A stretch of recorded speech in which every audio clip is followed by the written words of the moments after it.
Marcus Chun had been working the salvage yards of Kepler Station for 3 years, and he thought he had seen everything. Twisted metal from failed colony ships, burned-out mining equipment from the Outer Rim, and the occasional piece of alien tech that nobody could figure out how to use. The pay was decent, the work was honest, and it kept him far away from the corporate wars that were tearing apart human space. That morning started like any other. Marcus was sorting through a fresh shipment of debris from a recent skirmish near the Vega system when he heard the commotion outside. Shouting voices, the whine of charging weapons, and something else, a high-pitched sound that made his teeth ache. He dropped the plasma cutter he had been examining and stepped outside his workshop. The main plaza of the station was in chaos. 3 figures in sleek, mirror-bright armor were advancing on a small group of refugees who had arrived on the morning transport.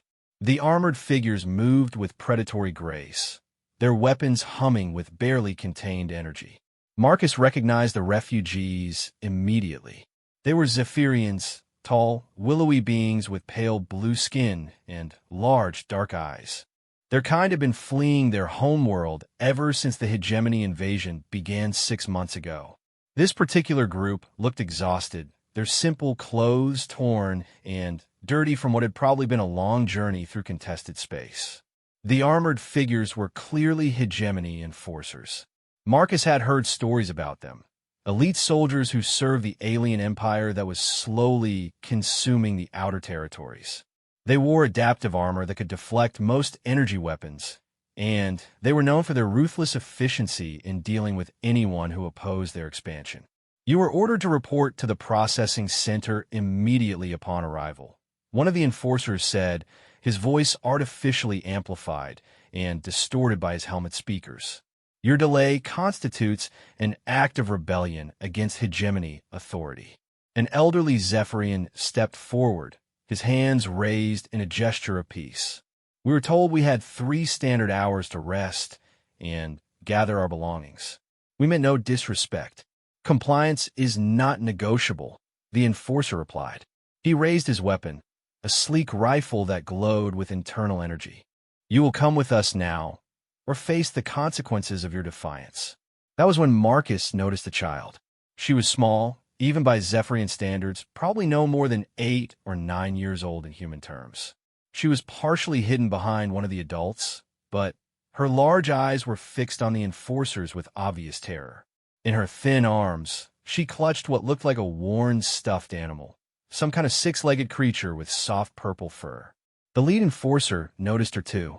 His helmet turned in her direction, and Marcus could see the predatory focus in his stance. Genetic scans indicate the presence of a psionically active juvenile. Such individuals must be processed immediately for integration into hegemony service programs. The elderly Zephyrian moved to block the enforcer's view of the child. She is just a scared little girl. Please, she has lost her parents already. Do not take her from the only family she has left. The enforcer's response was to charge his weapon to maximum power. The whine of the charging plasma cell filled the plaza, and civilians began backing away in fear. Stand aside, or be removed. Marcus found himself moving before he had consciously decided to act. He had no plan, no weapon, and no real idea what he was doing. But the sight of a terrified child about to be torn from her family triggered something deep and instinctive in him. His own sister had been that age when their parents died, and he remembered the fear in her eyes when the authorities came to take her to the state homes. He stepped into the plaza, his hands empty but his voice steady. Hey, there's no need for this.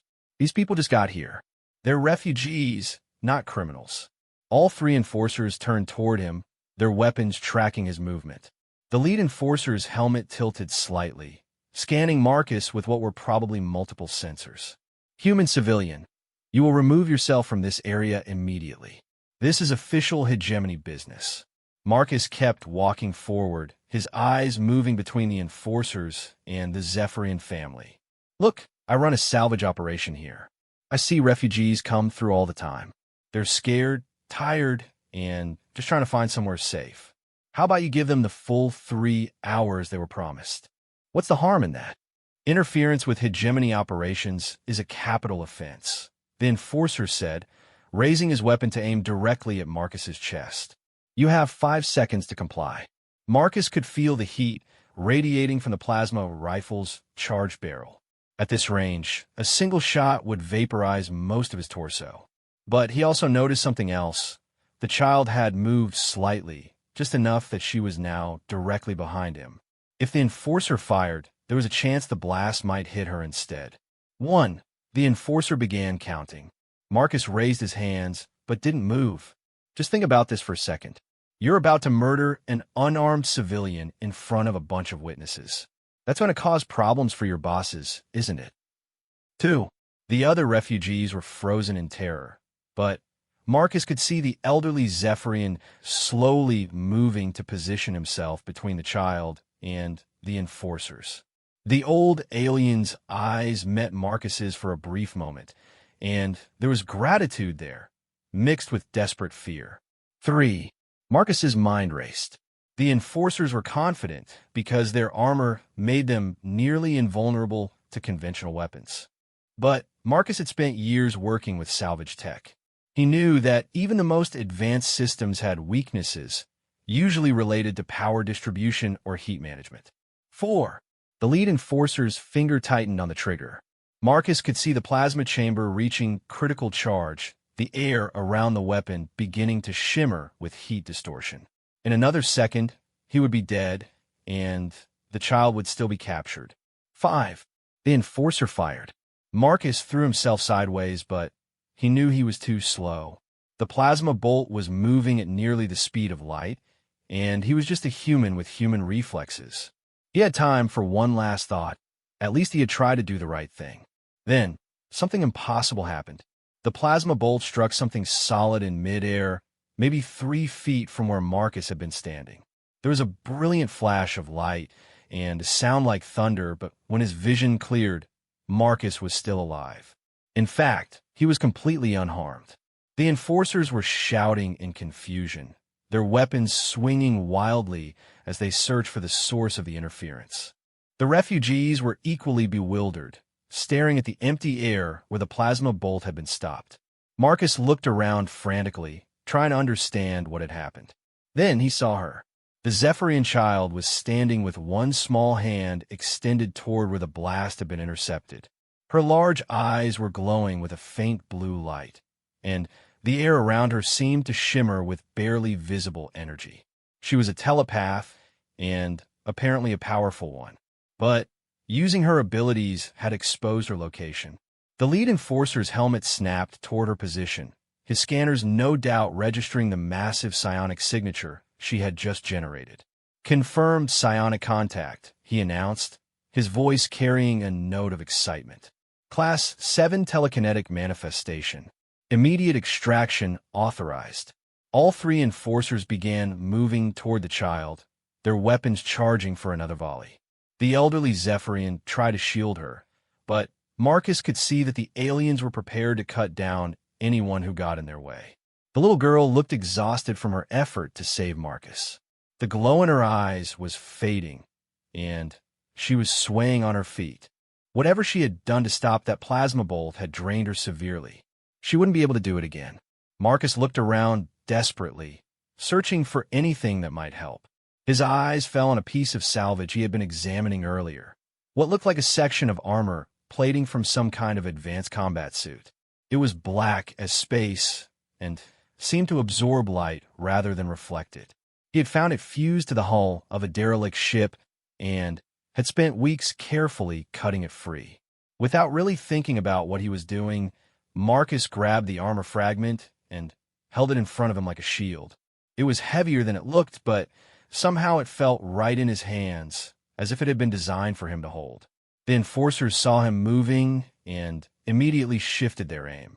3 plasma rifles discharged simultaneously, their combined firepower enough to melt through a meter of solid steel. The bolt struck the armor fragment with tremendous force, sending Marcus sliding backward across the deck plates. But when the light faded, both he and the armor were completely intact.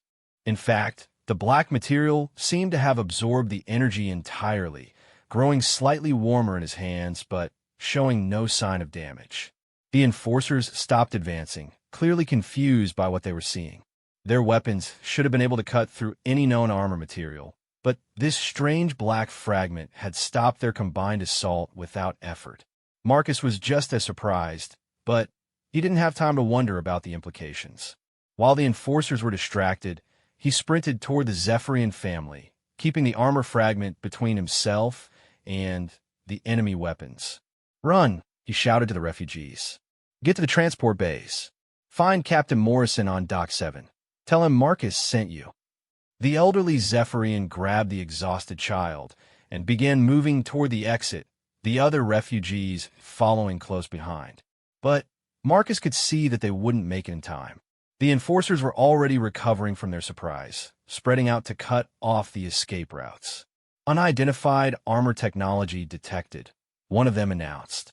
"Recommend immediate confiscation for analysis." They began advancing again, their weapons now set to maximum power. Marcus realized that he couldn't protect everyone with just one fragment of armor, no matter how advanced it was. The enforcers would simply maneuver around him and capture the child anyway. Then he felt it, a strange tingling sensation in his hands where they touched the black armor. The material was warming up, not from absorbed energy, but from some kind of internal activation. Lights began appearing along its edges, pulsing in a complex pattern that seemed almost like a heartbeat. Suddenly, Marcus's vision exploded with information. Tactical displays appeared in the air around him, showing the positions of the enforcers, their weapon charge levels, and suggested movement patterns. He could see weak points in their armor highlighted in red, along with probability calculations for successful attacks. The armor fragment in his hands began to flow like liquid metal, spreading up his arms and across his chest.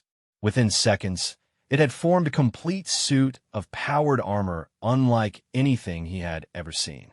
The HUD in his helmet showed systems coming online one by one: kinetic enhancers, energy shields, weapon targeting systems, and dozens of other capabilities he didn't recognize. But most importantly, it felt right. The armor responded to his thoughts as naturally as his own body, amplifying his strength and speed while protecting him from harm. It was as if it had been waiting for him, specifically designed by someone who understood exactly how he moved and fought. The enforcers opened fire again, their plasma bolts striking his new armor with tremendous force. But now Marcus was ready for them. The armor's defensive systems activated automatically, creating a shimmering energy barrier that deflected the incoming fire. The bolts ricocheted harmlessly into the walls and ceiling, leaving Marcus completely unharmed. He took a step forward, then another. The armor's systems were feeding him tactical information faster than he could process it consciously, but somehow his body knew what to do. He could see the optimal attack patterns, the best routes for closing distance, and the exact timing needed to disable the enemy weapons. The lead enforcer's voice carried a note of alarm for the first time. Unknown combat system detected, requesting immediate backup and heavy weapons authorization. But Marcus was already moving. The armor's kinetic enhancers launched him forward at inhuman speed, covering the distance to the nearest enforcer in less than a second. His armored fist struck the alien's chest plate with enough force to send him flying backward into a support pillar.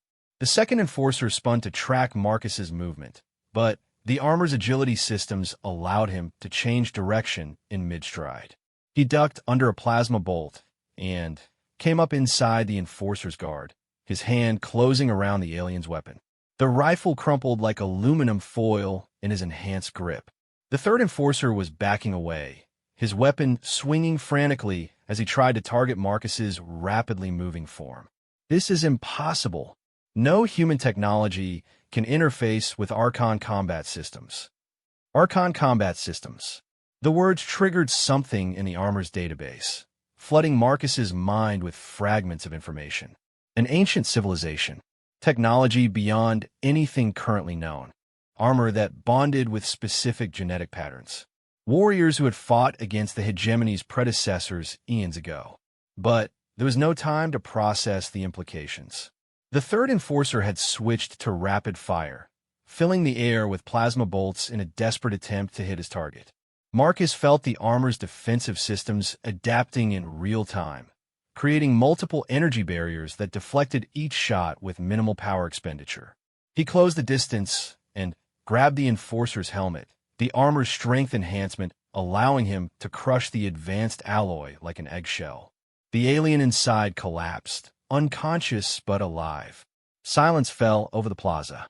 The three hegemony enforcers lay scattered across the deck, their supposedly invincible armor cracked and broken. Marcus stood among them, his black armor gleaming with residual energy, feeling more powerful than he had ever imagined possible. But the real surprise came when he turned toward the Zephyrian refugees. They weren't running anymore. Instead, they had all dropped to their knees, their heads bowed in what looked like worship or profound respect. The elderly Zephyrian spoke in a voice filled with awe. "We had heard the legends, but never believed them to be true. You are the one the prophecies spoke of, the human who would claim the Archon legacy and stand against the darkness that consumes worlds." Marcus tried to speak, but found that his voice was being amplified and modulated by the armor systems. "I don't understand. I'm just a salvage worker. I found this armor by accident." The old Zephyrian smiled, his large eyes reflecting the glow from Marcus's armor. "There are no accidents when it comes to Archon technology. It chooses its wielders based on criteria that go deeper than conscious thought. You saved a child at the risk of your own life, facing impossible odds without hesitation. The armor recognized the warrior's heart that beats within you." The little girl stepped forward, no longer looking exhausted. Her telepathic abilities had somehow been enhanced by proximity to the Archon armor, and when she spoke, Marcus could hear her words directly in his mind. "Thank you for protecting me," she said silently. "But this is only the beginning. The hegemony has been searching for Archon sites across the galaxy, trying to unlock their secrets.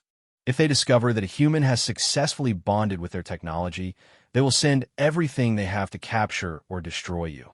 Marcus felt a chill that had nothing to do with the armor's life support systems. He had thought he was just saving a child from bullies, but apparently he had stumbled into something much larger and more dangerous.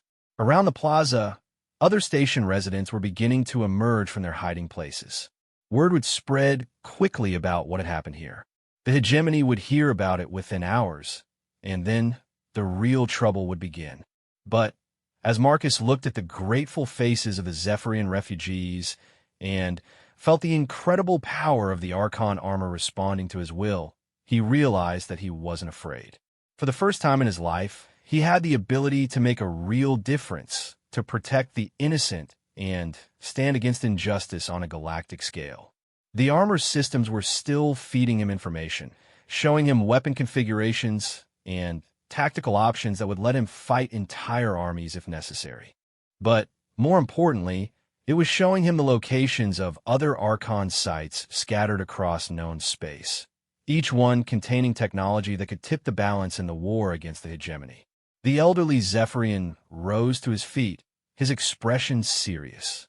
"What will you do now, Archon Bearer? The power you wield comes with great responsibility. The fate of countless worlds may depend on the choices you make in the days to come." Marcus looked down at his armored hands, still marveling at how naturally the ancient technology responded to his thoughts. He had spent years hiding from the conflicts that plagued human space, content to remain on the sidelines while others fought and died. But that luxury was gone now. The armor had chosen him for a reason, and he couldn't ignore the calling it represented. "First, we make sure these people get somewhere safe," he said, gesturing toward the refugee families. "Then, I need to learn everything I can about this technology and the civilization that created it. If the hegemony is afraid of what the Archons left behind, then maybe it's time someone started using it against them." The little girl smiled for the first time since he had met her, her telepathic voice carrying notes of hope and determination. The archives speak of other humans who showed the potential to bond with Archon technology. If you can find them, if you can awaken their abilities, you could build an army capable of challenging the hegemony's expansion. Marcus nodded, feeling the weight of destiny settling around his shoulders like the armor itself. He had come to work that morning, expecting another quiet day of sorting through salvage. Instead, he had discovered a legacy that would change not just his life, but potentially the fate of every free world in the galaxy. The hegemony had spent centuries conquering and enslaving entire civilizations, secure in their technological superiority and ruthless efficiency. But they had never faced an opponent wielding the lost science of the Archons, guided by human determination and the desperate courage of those who had nothing left to lose. Marcus Chun was no longer just a salvage worker hiding from the galaxy's problems. He was something much more dangerous, a human with the power to fight back and the will to use it. The real war was about to begin.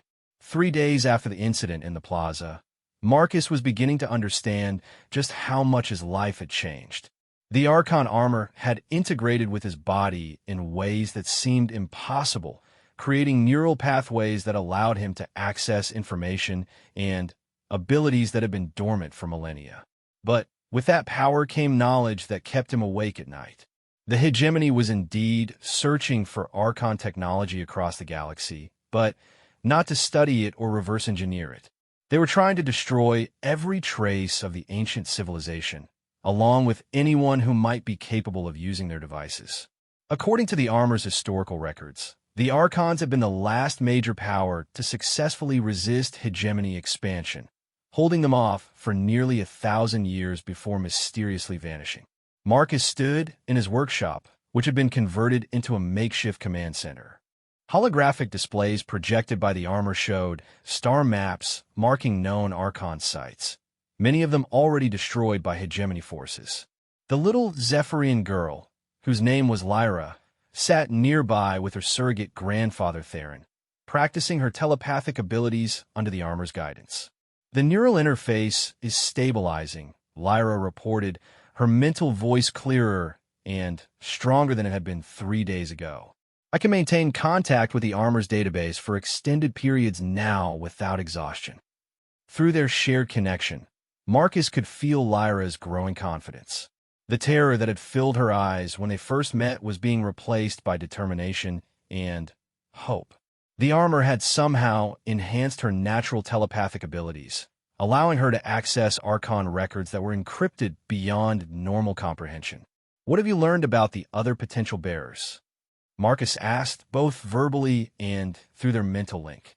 Lyra's expression grew serious as she consulted the ancient records flowing through her mind.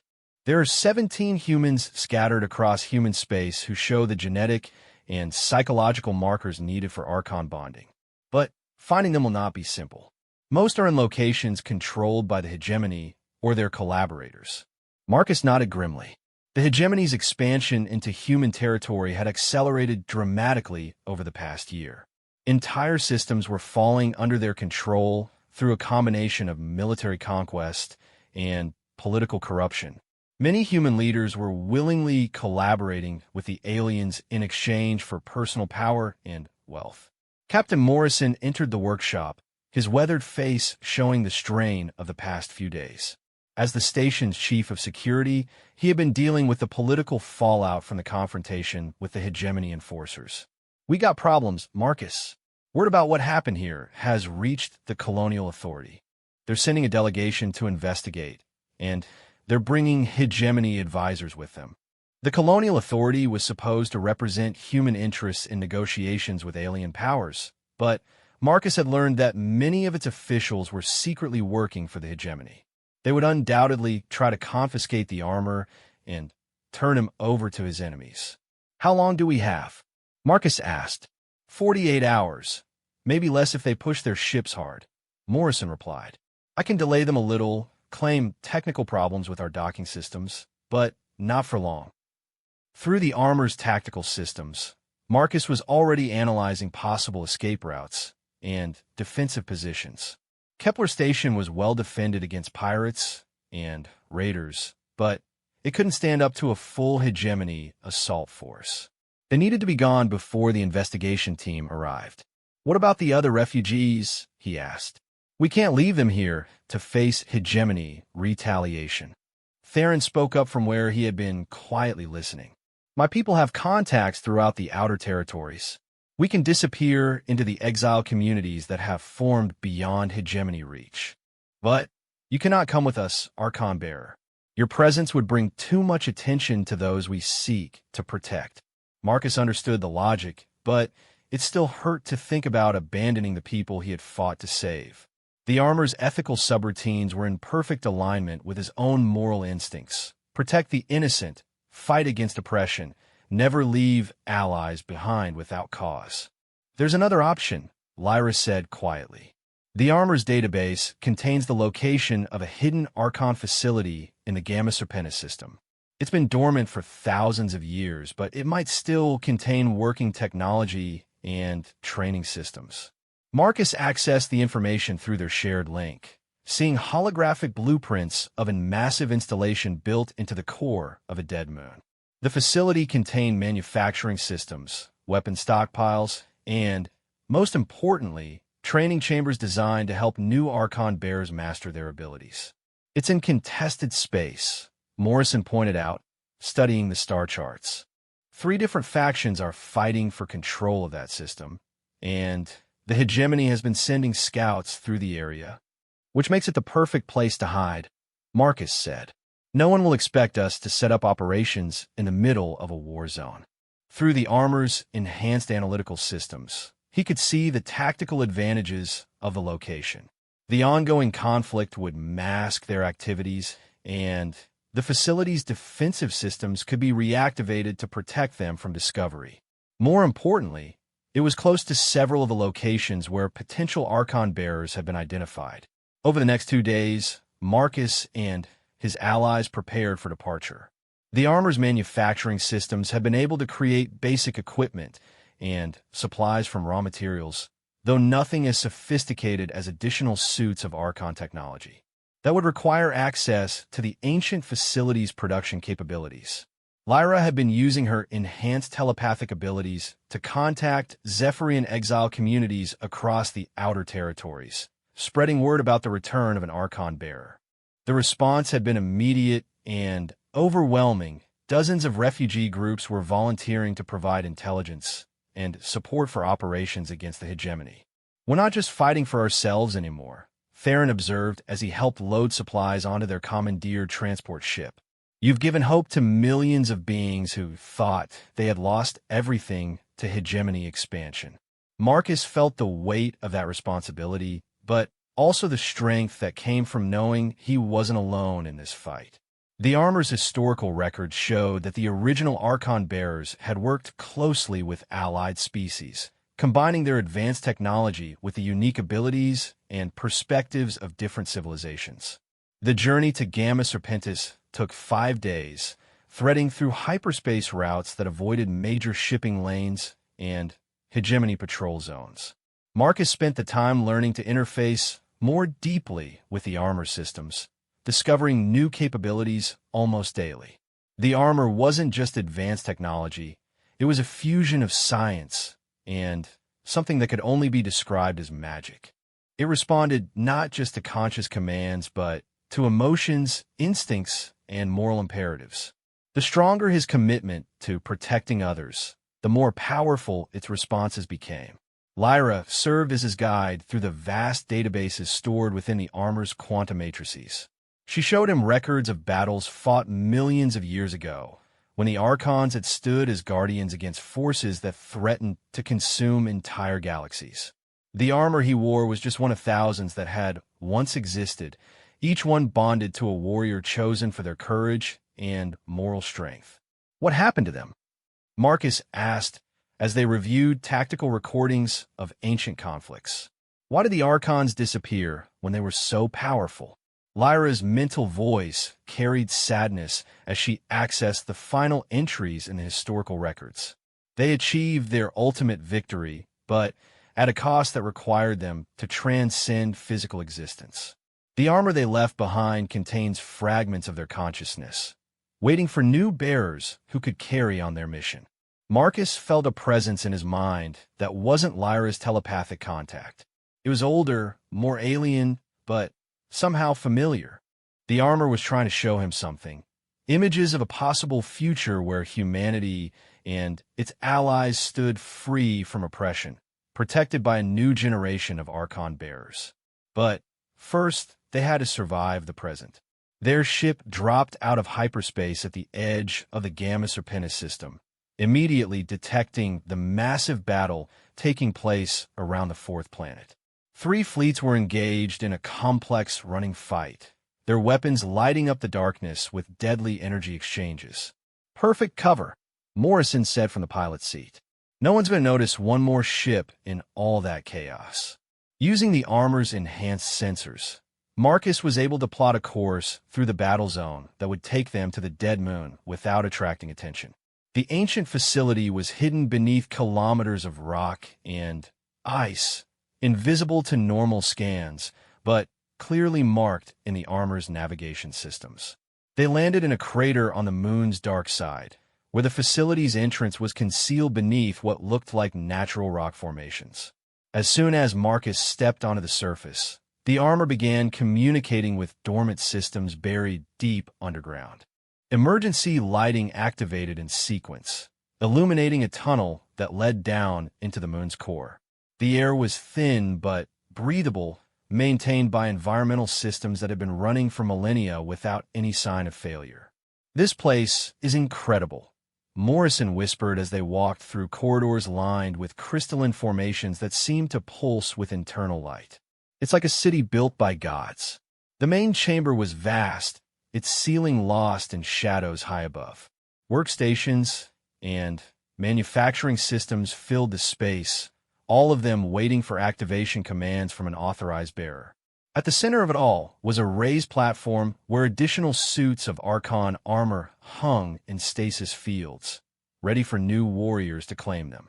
But Marcus's attention was drawn to something else, a massive holographic display that showed the current state of the galaxy.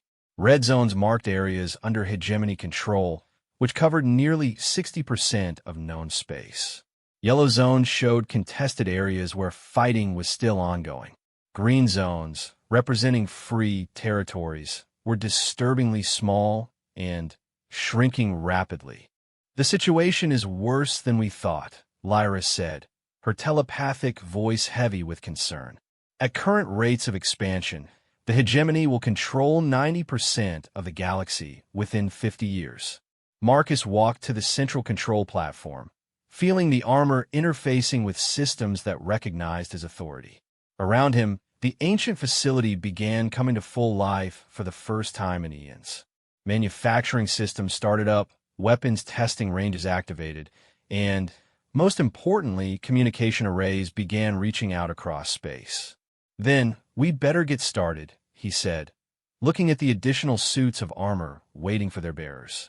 "We have 17 potential Archon bearers to find and train, and a galaxy to save." Through the facility's communication systems, enhanced by Lyra's telepathic abilities, Marcus began sending carefully coded messages to the identified candidates. Most were living under hegemony occupation or in territories controlled by collaborator governments. Reaching them would require careful planning and considerable risk. But as Marcus looked at the holographic display showing the shrinking zones of freedom across the galaxy, he knew they had no choice. The hegemony had to be stopped, and the power of the Archons was perhaps the only force capable of standing against them. The armor systems showed him tactical projections of what a fully trained team of Archon bearers could accomplish. They could liberate entire systems, inspire resistance movements, and, perhaps most importantly, demonstrate to the galaxy that the hegemony was not invincible.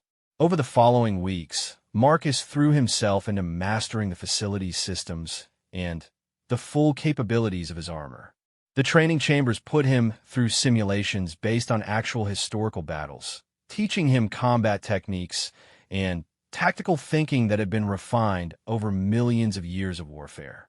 Lyra worked with the facility's archives, identifying key hegemony installations that could be targeted to maximum effect. Her telepathic abilities had grown so powerful that she could now maintain contact across interstellar distances, gathering intelligence from Zephyrian exile networks throughout the outer territories.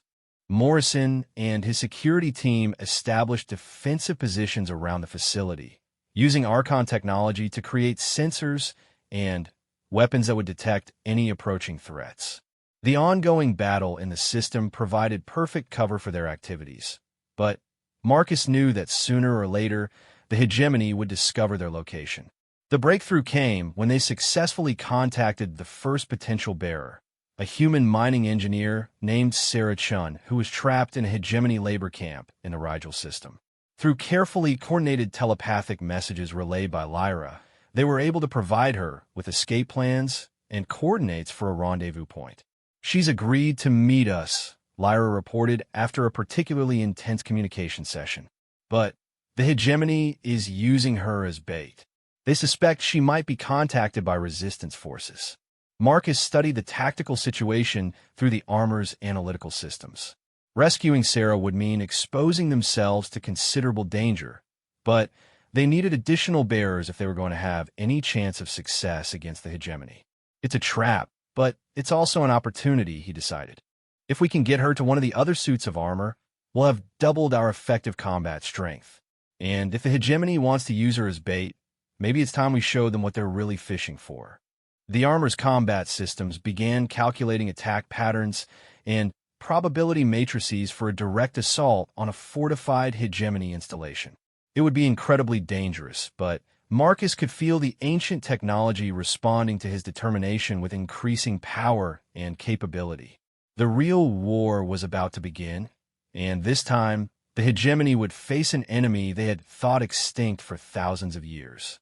The Age of the Archons was returning, and Marcus Chun was just the first of a new generation of warriors who would stand against the darkness consuming the galaxy. The rescue mission to extract Sarah Chun from the Rigel labor camp had taken 6 weeks to plan, but Marcus knew they couldn't wait any longer. Intelligence reports from Lyra's telepathic network indicated that the hegemony was preparing to transfer high-value prisoners to a maximum security facility deep in their core territories. Once Sarah disappeared into that system, they would never see her again. Marcus stood in the armor bay of their hidden facility, watching as the ancient manufacturing systems put the finishing touches on additional equipment for the mission.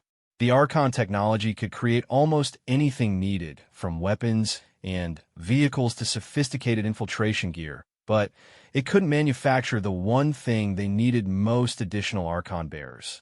"The assault team is ready," Morrison reported, checking the modified weapons that Archon technology had enhanced far beyond their original specifications. "But I still don't like the odds. We're talking about hitting a fortified installation defended by 3 hegemony battalions." Through his connection with the armor, Marcus could see the tactical breakdown in perfect detail. The Rigel labor camp was built into an asteroid, heavily shielded and surrounded by automated defense platforms. The hegemony had stationed significant forces there specifically because they suspected it might be targeted by resistance forces. The odds would be impossible for a conventional assault force, Marcus agreed. But they've never faced Archon combat systems before. They don't know what we're capable of. Lyra emerged from the communication chamber, her telepathic exhaustion evident in her posture. She had been maintaining contact with resistance cells across 3 systems, coordinating the complex timing needed for their operation to succeed. "Sarah is being held in Detention Block 7, along with 43 other potential recruits," she reported. "But there's something else you need to know. The hegemony has brought in a specialist to interrogate the prisoners, someone they call the Void Breaker." Marcus felt the armor systems react to that name with something approaching alarm. Ancient records flooded through his consciousness, showing images of a hegemony agent who specialized in hunting down and destroying Archon technology. The creature was old, possibly older than the hegemony itself, and had been responsible for wiping out several resistance movements that had tried to use recovered Archon devices. How is that possible? Marcus asked. I thought the hegemony was trying to destroy Archon technology, not use it. Lyra's mental voice carried disturbing implications. The Void Breaker doesn't use Archon technology. It consumes it. According to the records, it's some kind of energy being that can absorb and nullify Archon systems. If it's at the labor camp, it's there specifically to capture you. Marcus studied the mission parameters again, knowing that every additional complication made success less likely. But he also knew they couldn't abandon Sarah and the other prisoners to whatever fate the hegemony had planned for them. Then we go in fast and hard, he decided. Hit them before they have time to deploy their specialist effectively. The assault force consisted of Marcus in his Archon armor, Morrison leading a team of 12 volunteers, and Lyra providing telepathic coordination from their ship. It wasn't much firepower by conventional standards, but Marcus had learned that the armor could accomplish things that seemed impossible to normal logic. They approached the Rigel system using a captured hegemony courier ship, its identity codes provided by resistance contacts within the occupation government. The armor's stealth systems masked Marcus's presence from the facility's sensors, allowing them to dock at a maintenance bay without triggering alerts. The infiltration began perfectly. Marcus moved through the facility's corridors like a shadow, the armor's adaptive camouflage, making him virtually invisible to both visual observation and electronic detection.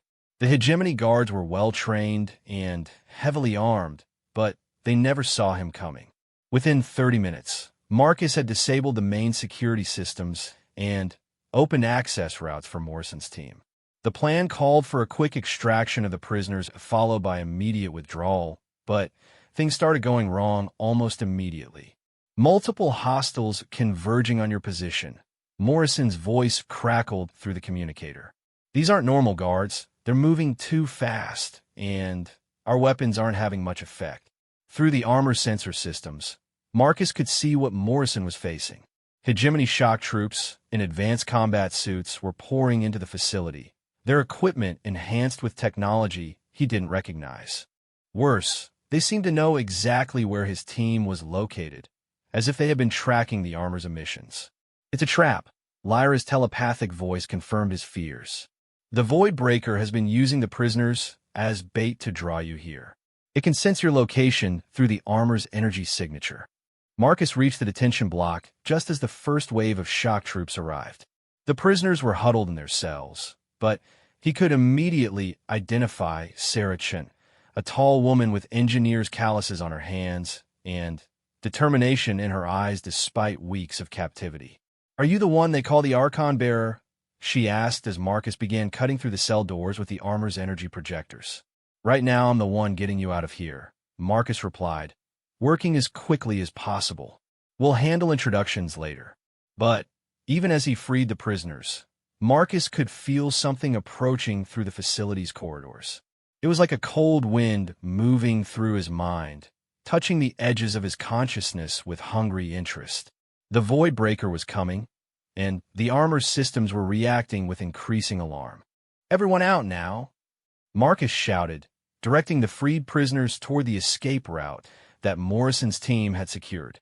"Move fast and stay together." The evacuation was proceeding smoothly when the lights went out. Emergency illumination activated a few seconds later, but in that brief moment of darkness, something had changed.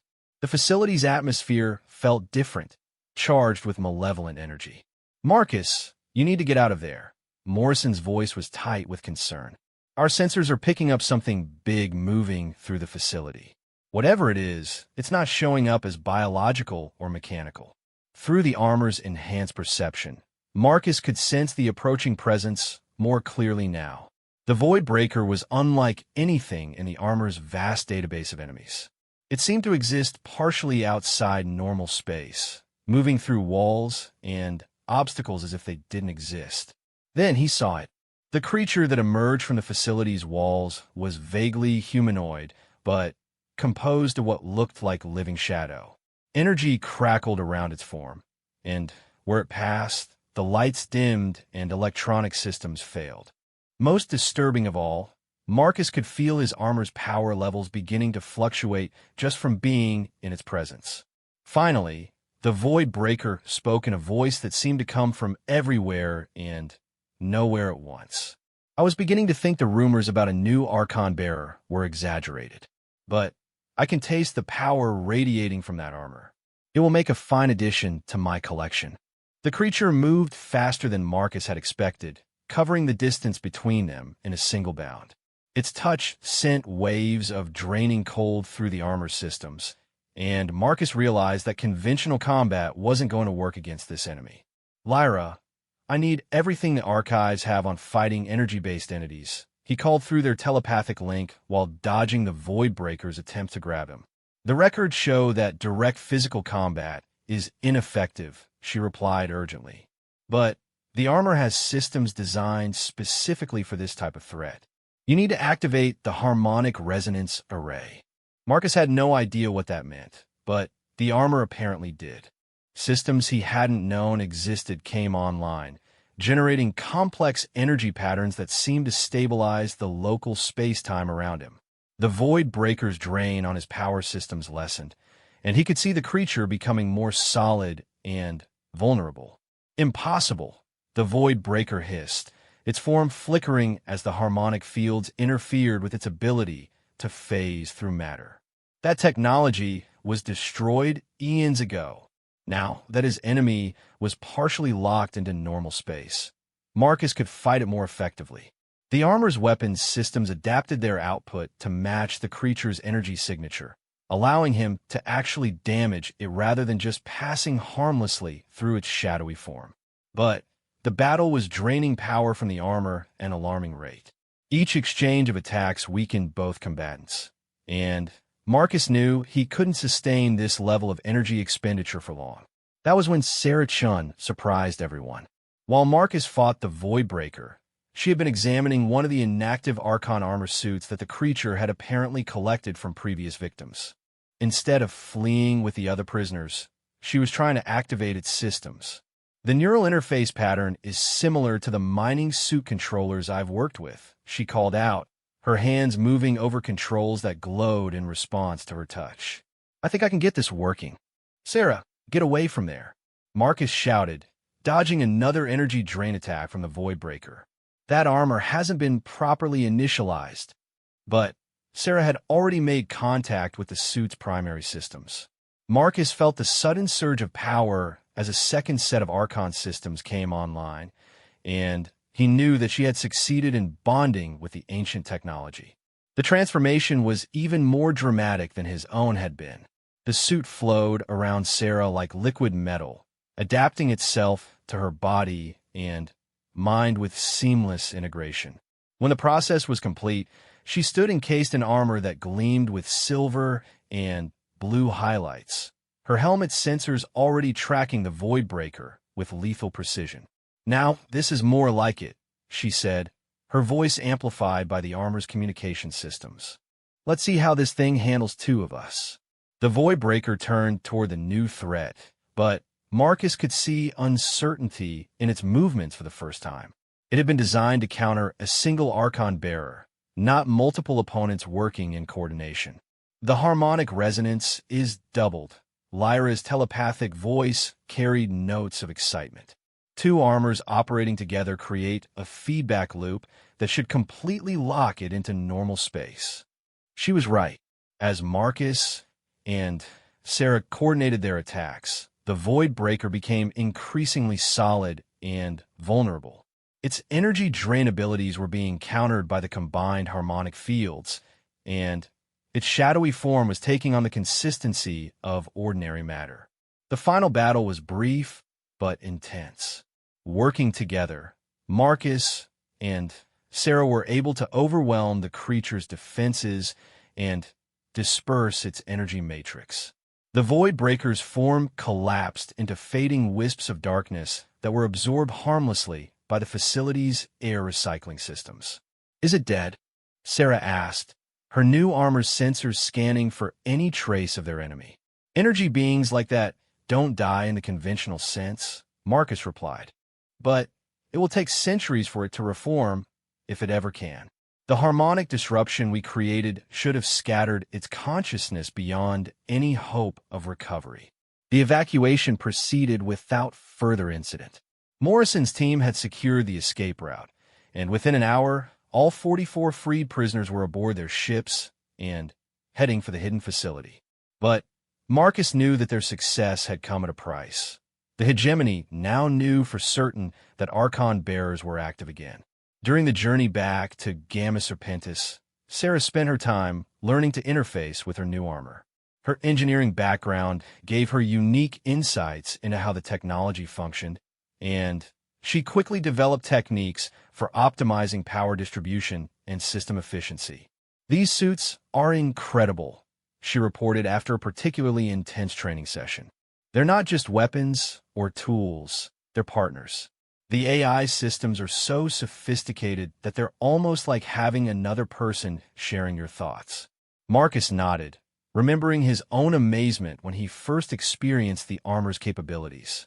But he also knew that the real test would come when they faced larger hegemony forces in open battle.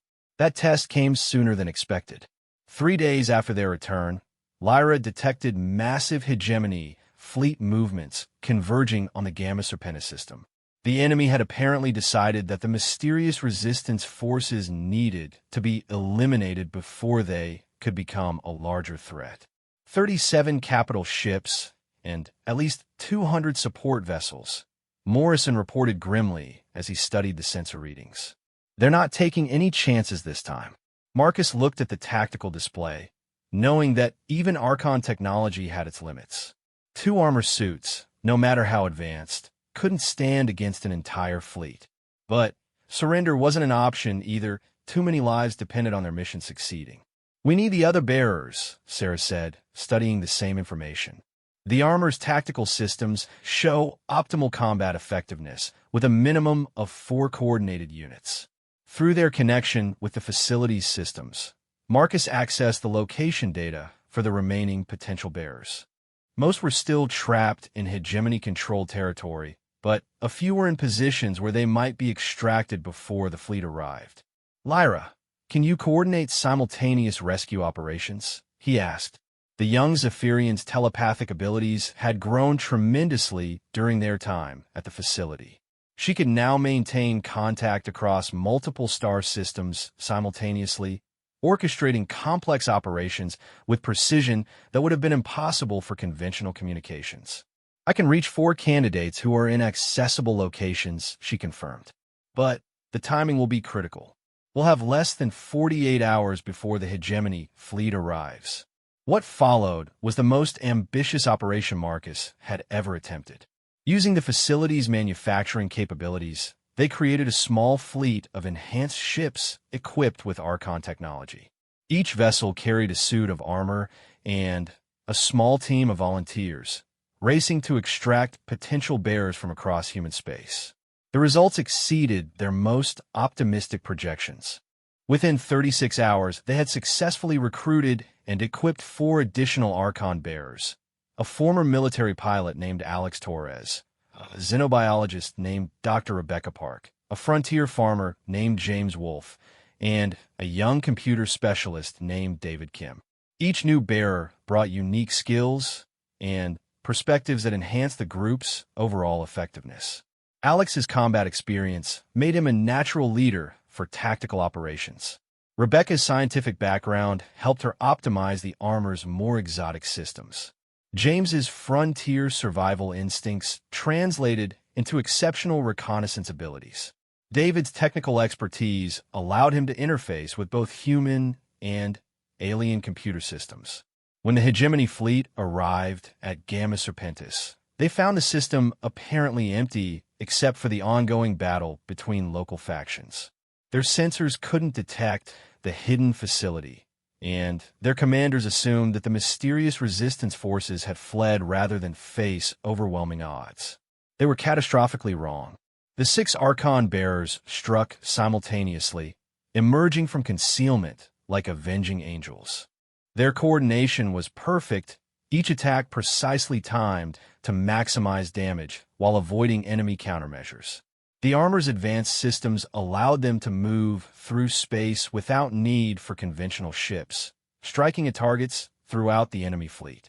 Marcus led the assault on the flagship, a massive dreadnought that served as the fleet commander's base of operations. The ship's defenses were formidable, but they had been designed to stop conventional weapons, not the exotic energy systems wielded by Archon technology. Within minutes, the flagship's shields were down, and its weapons systems were disabled. Marcus punched through the hull directly into the command center, where the Hegemony Fleet Admiral was frantically trying to understand what was happening to his forces. "I am Admiral Vextar of the Hegemony 7th Fleet," the alien commander said with dignity, even as a ship died around him. "I demand to know what manner of beings you are." Marcus retracted his helmet, allowing the alien to see his human face. "We're the people you've been trying to conquer, and we're here to tell you that your expansion ends now." The Admiral's eyes widened in shock. "Impossible. Humans lack the genetic markers needed for Archon bonding. Our scientists confirmed this centuries ago." "Your scientists were wrong," Marcus replied. "And now you're going to carry a message back to your superiors. Tell them that the age of hegemony dominance is over. Tell them that humanity and its allies are under the protection of the Archons now. And tell them that if they continue their expansion, they'll face consequences they can't imagine." The battle for the Gamma Serpentis system lasted less than 3 hours. When it was over, the Hegemony fleet was in full retreat, leaving behind a dozen destroyed capital ships and hundreds of disabled support vessels. More importantly, word of the defeat would spread throughout both Hegemony space and the territories they had been trying to conquer. In the months that followed, the legend of the Archon bearers grew with each successful operation. Resistance movements that had been on the verge of collapse suddenly found new hope and support. Worlds that had submitted to hegemony rule began to rebel. Most significantly, other potential bearers began seeking them out, drawn by the promise of power that could be used to protect rather than oppress. Within a year, Marcus was leading a force of 37 Archon bearers, each one bonded to armor that enhanced their natural abilities and moral convictions. They had liberated entire systems, established free zones where refugees could find sanctuary, and proven to the galaxy that the hegemony was not invincible. But the real victory wasn't measured in battles won or territory liberated. It was in the transformation of hope itself. Children who had grown up under hegemony oppression were learning that resistance was possible. Species that had been enslaved for generations were rediscovering their freedom. The galaxy was remembering what it meant to fight for something greater than mere survival. Marcus stood on the observation deck of their new base, a massive Archon facility they had discovered and reactivated in the Andromeda system. Through the transparent aluminum windows, he could see the construction yards where new ships were being built, incorporating both human engineering and Archon technology. Lyra joined him at the window, her telepathic abilities now so advanced that she could coordinate operations across half the galaxy simultaneously. The frightened child he had saved from a plasma blast had become one of the most powerful psychic entities in known space. The intelligence networks report that 17 more systems declared independence from the hegemony this week, she told him through their mental link. The revolution is spreading faster than anyone predicted. Marcus nodded, watching as a new group of potential bearers arrived for testing and training. Not all of them would successfully bond with the armor, but those who did would join the growing force of warriors dedicated to protecting freedom across the galaxy.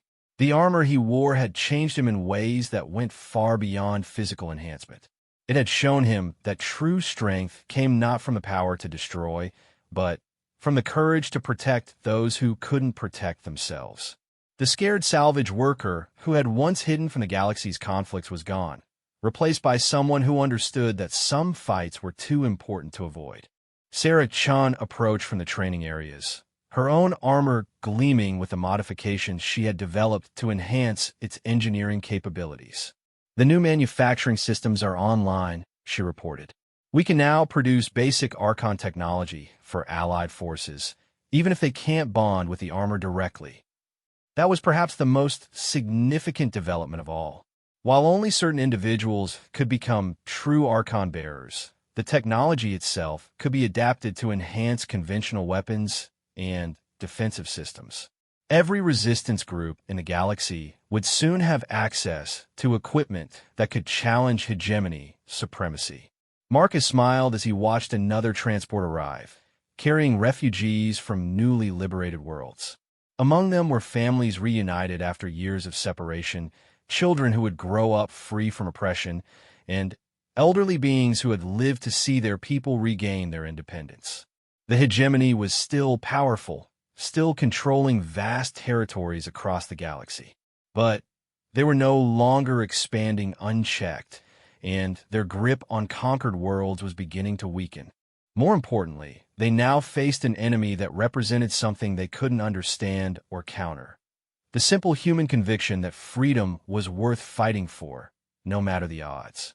The war was far from over, but for the first time in centuries, the forces of oppression were on the defensive.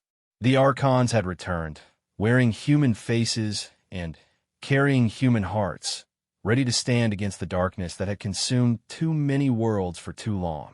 Marcus Chun had saved one alien child from a plasma blast, and in doing so, he had helped save the galaxy itself.